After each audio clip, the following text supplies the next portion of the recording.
Good morning, student. I am Sudhir Upadhyay, your new maths teacher. Previously, Pooja madam had explained you with relation between arc and chord. Today, I am going to explain you the relation between arc and angle.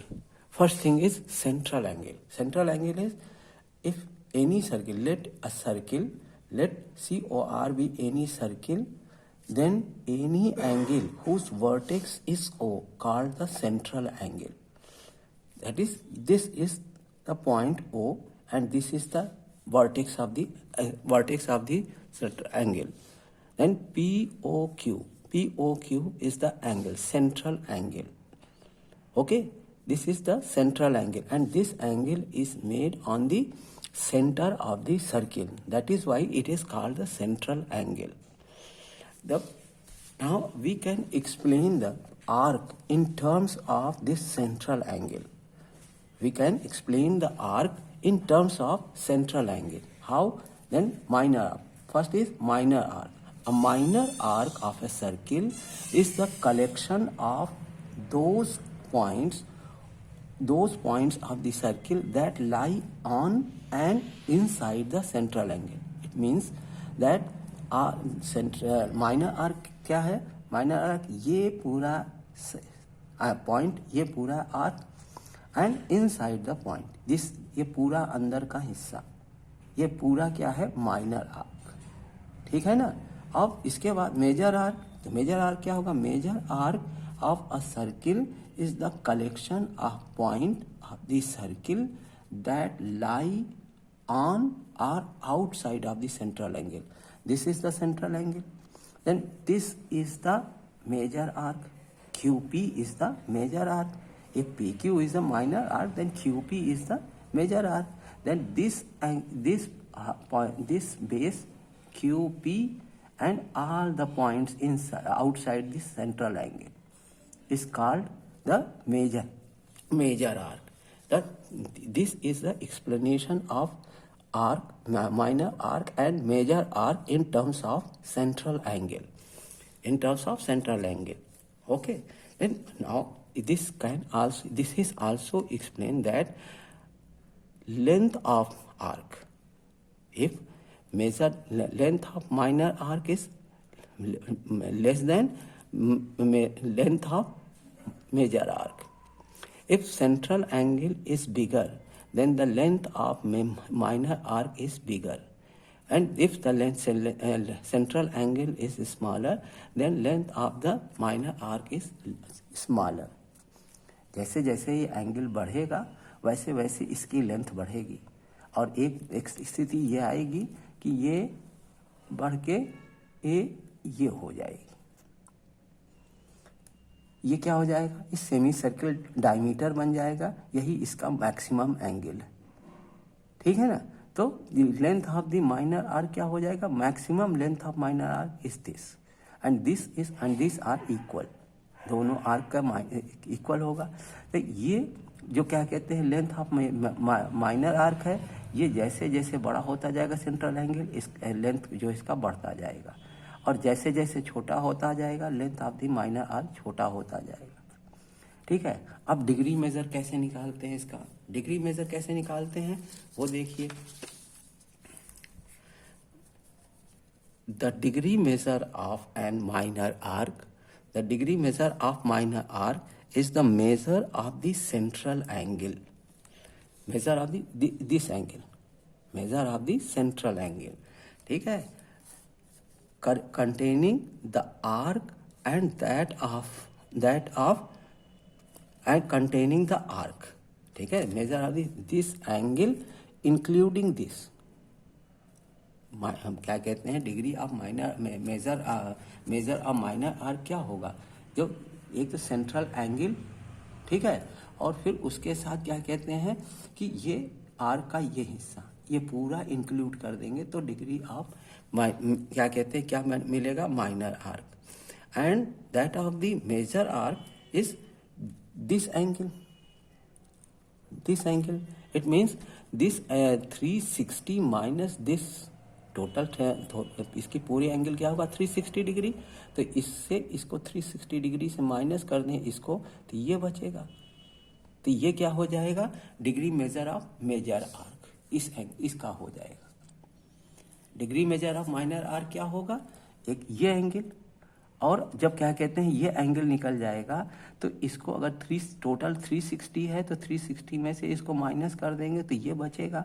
तो ये degree measure of major arc हो जाएगा।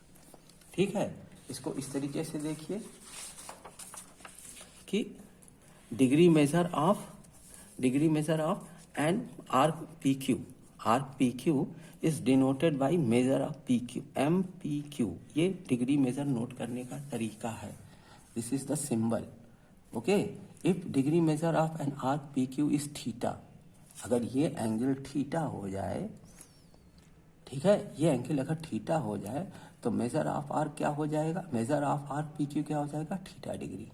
तो P major of arc P Q and sum of Q P, इन दोनों का सम जो है क्या होगा 360 डिग्री। अगर हम इसको निकालना चाहें क्यूपी को तो क्या लिखेंगे, मेजर ऑफ आर्क क्यूपी, इस पी क्यू को उधर भेज देंगे 360 minus major of arc P Q. ठीक है, इससे आप क्या निकाल लिए, मेजर आर्क, और ये क्या कहते हैं, माइनर आर्क की वैल्यू है 360 डिग्री। समझ में आया। तो क्या हो जाएगा, अगर मेजर आप इसकी वैल्यू क्या कहते हैं थीटा डिग्री है, तो इसकी वैल्यू क्या हो जाएगी 360 माइनस थीटा। तो मेजर ऑफ आर क्या हो जाएगा 360 डिग्री माइनस थीटा। ओके, ये मैं समझता हूँ कि आपको रिलेशन जो है आर्क और क्या कहते हैं सेंट्रल एंगल के बीच में समझ में आ गया होगा। अब इसके बाद हम आपको बताने जा रहे हैं कि कल पूजा मैडम ने आप लोगों को बताया था कि आर्क और कार्ड में रिलेशन। तो उन्होंने क्या कहा था कि अगर आर्क कांग्रुएंट हैं तो कार्ड इक्वल होंगे। अगर दो सर्किल के आर्क कांग्रुएंट हैं तो कार्ड इक्वल होंगे, और अगर कार्ड इक्वल हैं तो आर्क कांग्रुएंट होंगे। अब इसी चीज को, ये दो थ्योरम हैं, तो इनको आप इसको प्रूफ इसका देख लीजिए। फर्स्ट थ्योरम क्या है कि if two arcs of a circle are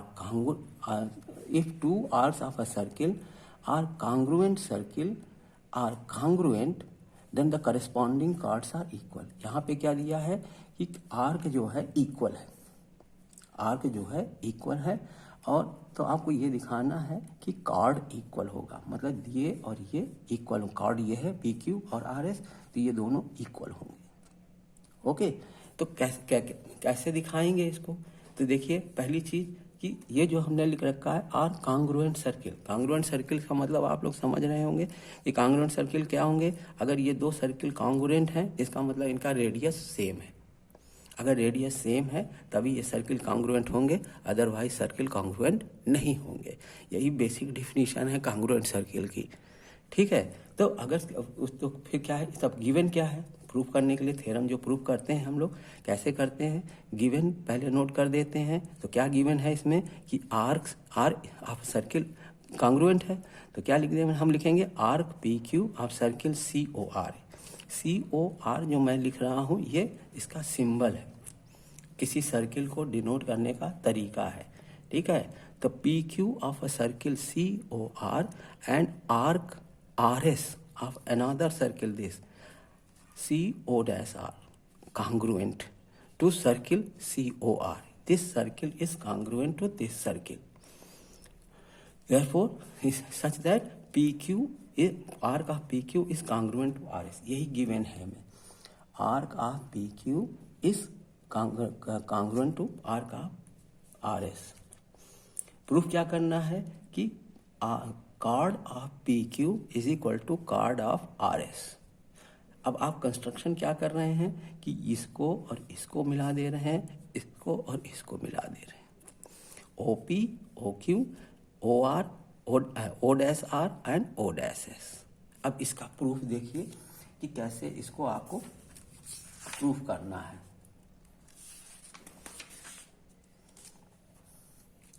तो देखिए प्रूफ में क्या होगा, प्रूफ है कि फर्स्ट केस 1 क्या होगा, केस 1, इसमें 2 केस होंगे। पहला केस 1 देखिए, इसमें आपको ये देखना होगा कि एक माइनर आर्क है, एक मेजर आर्क है, तो दोनों ही कंडीशन में आपको दिखाना होगा कि अगर माइनर आर्क कांग्रुएंट है तो कार्ड इक्वल होंगे, और जब मेजर आर्क कांग्रुएंट है तो कार्ड इक्वल होंगे। तो ये 2 केस बनते हैं। पहला हम कह रहे हैं case 1, PQ and RS are minor arc. तो पहले हम दिखा रहे हैं कि PQ और RS माइनर आर्क है। तब क्या कहते हैं, उस स्थिति में क्या होगा कि हम ले लें triangle POQ, triangle POQ and triangle RO'S। अब इसमें देखिए कि दोनों का रेडियस इक्वल है क्योंकि दोनों सर्किल कांग्रुएंट हैं। इसका मतलब कि OP और OQ, OP is equal to OQ equal to O'R equal to O', ये सारे क्या है, रेडियस के इक्वल है, और दोनों सर्किल कांग्रुएंट हैं तो ये सारी साइड्स आपस में इक्वल होगी। ओके, अभी मैंने एंगल में बताया relation between arc and angle में, ये अगर आर्क कांग्रुएंट है, आर्क इक्वल है, तो ये एंगल भी क्या होगा, इक्वल होगा, है कि नहीं। जितना ये आर्क है उतना ही आर्क ये भी है, यही गिवन है हमें कि arc PQ is equal to RS, तो ये दोनों एंगल क्या होंगे, इक्वल होंगे। तो angle POQ equal to angle RO'S, ठीक है ना। कैसे, क्या लिख देंगे कि arc of PQ is equal to arc of RS। या आपको क्या कहते हैं, ब्रैकेट में लिखना है, कैसे हुआ है ये दिखाने के लिए। फिर इसके लिए क्या होगा, इसका मतलब अगर इसका मेजर लें तो measure of arc PQ is equal to measure of arc RS, ठीक है। अगर मेजर ऑफ आर्क PQ और RS इक्वल हैं तो इसका मतलब कि angle POQ is equal to angle RO'S। अब देखिए ये साइड, ये एंगल, ये साइड और ये एंगल, तो ये दोनों ट्रायंगल क्या हो गए, कांग्रुएंट हो गए by which rule, SAS, side angle side. तो क्या लिख देंगे हम, triangle POQ is congruent to triangle RO'S by SAS, ठीक है। अब ये दोनों ट्रायंगल अगर कांग्रुएंट हो गए तो इसका मतलब ये side PQ is equal to RS हो जाएगा, PQ is equal to RS। अब दोनों कार्ड इक्वल हो गए, ठीक है। अब केस 2 ले लीजिए। केस 2 में देखिए तो क्या होगा, केस 2 में, केस 2, अब हम ये मान लें कि PQ and RS is a major arc, PQ and RS is a major arc. तब क्या होगा, case 2, PQ and RS is a major arc, ठीक है ना। PQ and RS is a major arc. Then अभी आपने प्रूव कर दिया है कि PQ और ये अगर दोनों आर्क इक्वल हैं तो ये दोनों क्या होंगे, दोनों कार्ड इक्वल होंगे। तो अगर PQ, ये PQ है और ये RS है, ठीक है। अगर ये दोनों आर्क क्या कहते हैं, मेजर आर्क हैं, तो QP और SR ये माइनर आर्क होंगे, ठीक है ना। इसका मतलब QP इज इक्वल टू, पहले आप दिखाएंगे कि PQ, arc of PQ equal to arc of RS, ये गिवन है कि आर्क इज इक्वल, ठीक है। तो minor arc QP is equal to minor arc SR। ये अगर मेजर आर्क है तो ये अगर ये हम इस डायरेक्शन में चल रहे हैं तो इस डायरेक्शन में माइनर आर्क क्या हो जाएगा, QP। इस डायरेक्शन से RS अगर मेजर आर्क है तो SR जो है क्या हो जाएगा, माइनर आर्क हो जाएगा, ये दोनों इक्वल हो जाएगा। और दोनों आर्क इक्वल है तो यहाँ आपने प्रूव कर दिया है कि माइनर आर्क अगर इक्वल है तो कार्ड भी इक्वल है। इसका मतलब QP is equal to SR। इससे आपने प्रूव कर दिया कि QP is equal to SR। अगर QP इज इक्वल, ये इसके इक्वल है, ये इसके इक्वल है, तो ये और ये इक्वल हो गए, तो इसका मतलब ये भी इक्वल हो जाएगा। PQ is equal to SR RS। Proof हो गया ना। कि देखिए दोनों ही कंडीशन में, जब मेजर आर्क है तब भी कार्ड इक्वल है, और जब माइनर आर्क है तो भी कार्ड इक्वल है। अब इसका कन्वर्स थ्योरम, अभी आपने बताया कि जब कार्ड कांग्रुएंट आर्क कांग्रुएंट है तो कार्ड इक्वल होगा। अब आपको ये गिवन है कि कार्ड इक्वल है, तो आप ये प्रूव करना है कि आर्क कांग्रुएंट होगा। ठीक है ना। अब दिखाना है कि आर्क कांग्रुएंट होगा, तो देखिए कैसे होगा। उसके लिए आप पहले थ्योरम का स्टेटमेंट क्या है, if two chords of a circle are congruent, if two chords of a circle are congruent circle are equal, then their corresponding arcs कौन कौन से हो सकते हैं, माइनर आर्क, मेजर आर्क और सेमी सर्किल। जो डायमीटर होगा वो क्या होगा, semicircle, are congruent. Then given क्या है, equal chords PQ of a circle COR। ये बताया मैंने कि ये सर्किल रिप्रेजेंट करने का तरीका है। तो equal cards of a circle this and RS congruent arc of A congruent circle CO-R। मतलब यहाँ पे भी देख लीजिए, ये सर्किल और ये सर्किल कांग्रुएंट है, इनका कार्ड इक्वल है।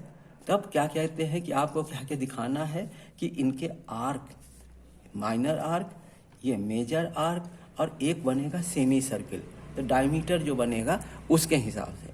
ठीक है ना। तीनों ही क्या कहते हैं स्थितियों में क्या होना चाहिए कि कार्ड आर्क इक्वल होना चाहिए, आर्क कांग्रुएंट होना चाहिए। ठीक है ना।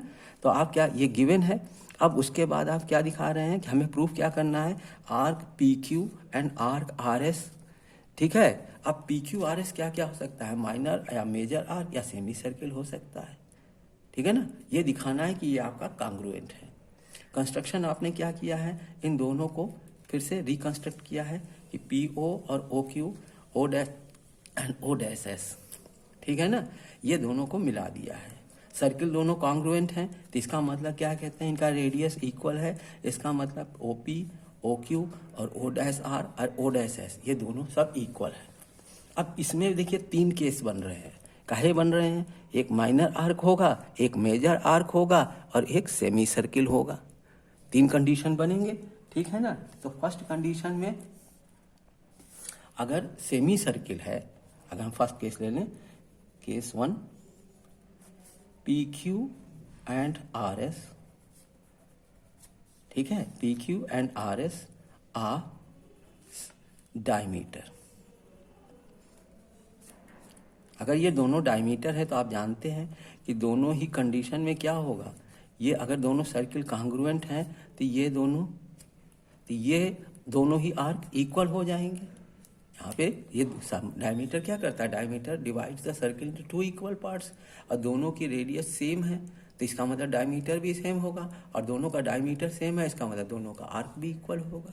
ठीक है।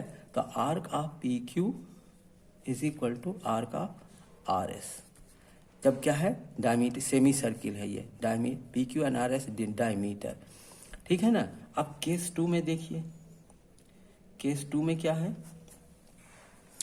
केस 2 में है कि